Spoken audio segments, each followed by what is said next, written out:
புரட்சி தலைவர் எம்ஜிஆர் அவர்களை பற்றி முன்னாள் அமைச்சர் அறந்தாங்கி திருநாவுக்கரசு அவர்கள் கூறியதை தற்பொழுது காண்போம்.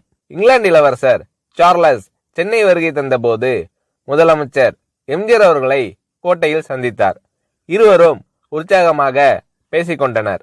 சந்திப்பு முடிந்து இளவரசர் சார்லஸை ஆளுநர் மாளிகைக்கு திரும்ப அழைத்து வருகிறேன். அப்பொழுது இங்கிலாந்து இளவரசர் சார்லஸ் என்னிடம், எம்ஜிஆர் அவர்களின் பின்னணி என்ன, இவர் ராஜ குடும்பத்தை சேர்ந்தவரா என்று வியப்போடு விசாரிக்கிறார்.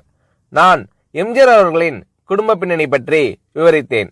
ஆனாலும் ஆச்சரியம் விளங்காமல் சார்லஸ் சொன்னார், ஒருவேளை போன பிறவியில் இவர் அரசராக இருந்திருக்கலாம்.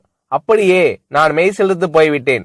தமிழக மக்கள் மட்டுமல்ல, உலகையே ஆண்ட அரச குடும்பத்தின் இளவரசர் கூட நம் எம்ஜிஆர் அவர்களை பார்த்து அரசர் என்று வியக்கிறாரே, அந்த அதிசயம்தான் எம்ஜிஆர் என்று எம்ஜிஆர் அவர்களை பற்றி முன்னாள் அமைச்சர் அறந்தாங்கி திருநாவுக்கரசு அவர்கள் கூறுகிறார்.